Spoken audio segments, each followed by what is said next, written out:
What is going on, guys? It's Nathan Riggs from ZNN Outdoors.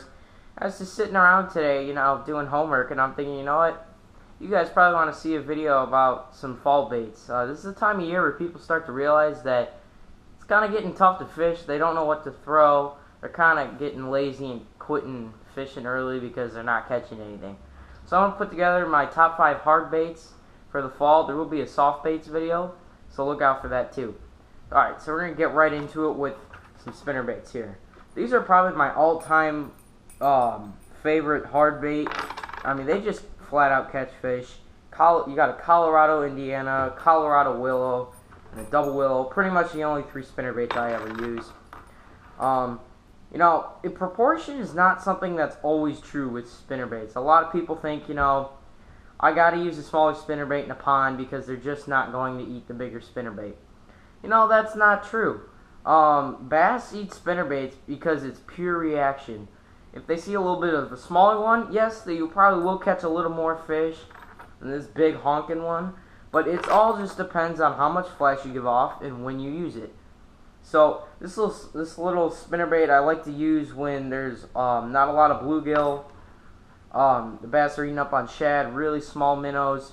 It's just the type of presentation that they like to see. The white one is when it's that perfect spinnerbait condition, cloudy day, it's windy, got a nice good old chop to the water, and you don't know what to throw because nothing's biting. I like to pick up this good old white spinnerbait, little booyah spinnerbait right here. Catches a lot of fish for me. And this one, it's kind of like the one I like to throw in big deep lakes. It's a 3/4 ounce, it's a real heavy one, but actually, believe it or not, I call my PB smallmouth off this, just slow rolling it on the bottom. Alright, number 2 are jerk baits. These are pretty much a given for the fall and winter. I got a suspending jerk bait here. It's a Spro Mix Stick 95. I got a little Lucky Craft flash minnow. It's kind of a floating one. But jerk baits work great in the fall and winter because fish in the fall and winter are eating up on those little minnows and shad that are dying off because it's cold. This one right here, believe it or not, will actually catch you. I've actually caught smaller fish than I've caught on this one. My biggest ever jerkbait was caught on, or jerkbait fish was caught on this one. But don't get me wrong, this will catch you big fish. I like to use this color especially in clear water or a little bit of a brackish water, just because it's the great color. Gives out a lot of rattle to it. It's got a little tungsten transfer system. That hook is in me good. It's got a little tungsten transfer system, and yeah, it's just flat out fish catcher right there. So this one is my favorite pond jerk bait. It's a 3/8 ounce. And although it doesn't look very natural, as you could tell, it's a fire tiger color. It does not really look natural, but for some reason, those pond bass just can't get enough of this lure right here. Great sharp, sticky hooks, great transfer system in it too. Gives off another nice rattle to it. Now number 3, kind of something that comes as a surprise to many. For the fall and winter, a lot of times people say stay away from top water. Now that's true depending on the body of water that you're fishing. Me, I like to fish top water as long as I can get away with it. So I've been known to throw these in all the way into November and catch fish. Now these are not big honking spooks that a lot of people like to throw in the fall. I like to stay away from those because it's just too much of a profile for them, and the bass really don't like eating big honking things in the winter and fall.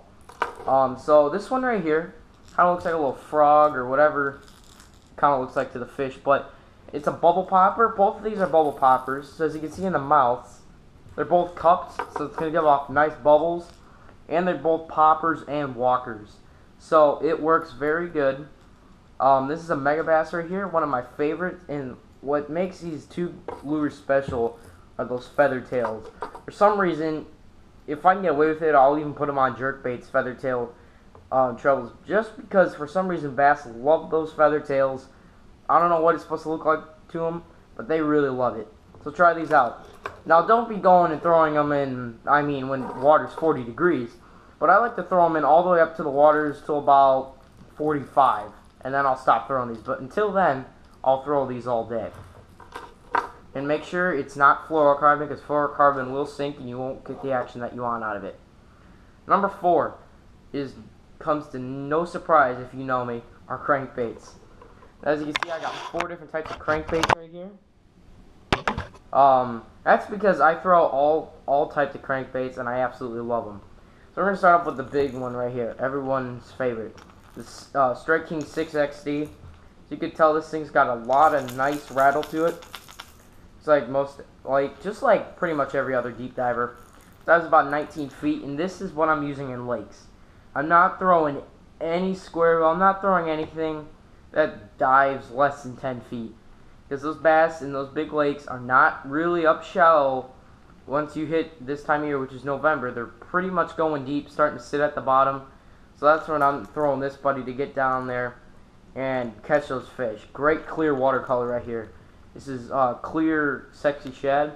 One of my biggest fish catching colors. The second crankbait I like to use, again, if you know anything about fishing, you know that the lipless crankbait in the red or orange color in the fall and spring, for some reason, is just an absolute killer. So this is a Booyah hard knocker in the Rayburn red color. I mean, just listen to these rattles. You don't get that in any other type of lipless crankbait. I absolutely love these. I've caught so many fish off these. What I really like about this crankbait are, look at the 2 sides of those trebles. You got this one and this one. Why they do that over at Booyah is because this back treble is what is known as the leverage treble, and this is what is known as the force treble. So what I mean by that is that this treble is going to be the treble that's really primarily going to do most of the duty. Because when you're fishing this thing along, this back treble usually gets swiped at, and unless they swallow it, it usually doesn't get much of the hook into it. When you set the hook, it's usually this big puppy right here that gets it. So having that different size hook is going to be key when you're fishing the lipless crankbait. And if they don't come with that, I usually just like to change it out just so you get that extra oomph in your crankbait. Now, I know I just said I don't like to fish square bills in the fall, but these are what I like to fish square bills when I'm fishing at ponds. Obviously, you know, you're not going to throw a deep diver in a 5-foot pond. You're going to throw something like this. These are Stormarachis, another one of my sponsors. Absolutely love them over there. Shout out to them. I got 2 different types. I got the Arashi 5 and the Arashi 3. They're both the same type. They just dive to different levels. So I got this one. This is in a shad-looking color, or a baitfish color. Actually really good for ponds by me up here in Illinois. For some reason, there tends to be so many shad and minnows in ponds. I don't know why, but there tends to be a lot of them. And then, of course, you got your bluegill color, which, of course, everyone knows that bass will eat bluegill any time of year, in any place. Lakes, pond, river, creek, wherever you fish. And what's notable to note about these square bills, if you take a listen to them, they're actually silent. There's a little rattle, that's just because of the split rings, but they're actually dead silent. Perfect for this time of year. And now the next bait, the 5th, is again, no surprise to anyone who knows me, is a jig. I like to fish a jig whenever I can get away with it. So if it's the summer, spring, fall, winter, whenever, they work very good any time of year. I have 2 types of jigs here. I got a football head jig and a casting jig. So the first jig I have is a football head jig here, all-terrain tackle jig. And football head jigs are a jig that I will throw actually all times of the year. That makes sense. So when I like to throw football head jigs in ponds is the spring and fall and winter. Just because, yeah, as you guys know, football head jigs are bottom dragging baits, and you don't want in the summer or whenever the weeds are really high, you don't want to catch more weeds than fish on a football head jig, and usually it'll get buried in the weeds. But when I like to throw this in the summer is when I'm fishing in those deep lakes And, you know, fish by me at least. There's a great lake by me called Three Oaks Recreational Center that people fish all the time. And they're seeing everything you can imagine. Usually the number one thing fishermen don't fish there is a football head jig because they think it's too deep of water and the bass aren't down there. Trust me, they're down there. I've caught more fish on this bait than any other bait at that pond. Or at that lake, sorry. This is an AT crawl with a Bruiser Baits Watermelon Red Avenger. More on those baits in the next video. And then the next one I have here is just simply a candy grass casting jig. This is a Z-Man jig. So the skirt's very, very detailed. That'll come up in the lure review. And then, again, just a Green Pumpkin Avenger, Bruiser Baits Avenger on the back. These, I'll fish these jigs in every type of place I fish. Creek, pond, river, lake. These things just work everywhere. I can't say enough about these.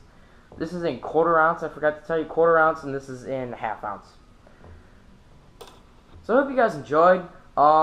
Took some thought into these, and I hope you guys agree with the list. If you guys don't, shoot me a comment and let me know what you guys think should be on there. Let me know what you think I missed. Let me know if you think I did good. The fishing content will come out. It is on its way. It's just being edited right now. But I hope you guys enjoyed. I really hope you guys enjoyed. I work hard for you guys, so I hope you guys enjoyed. If you guys did, like and subscribe. See ya.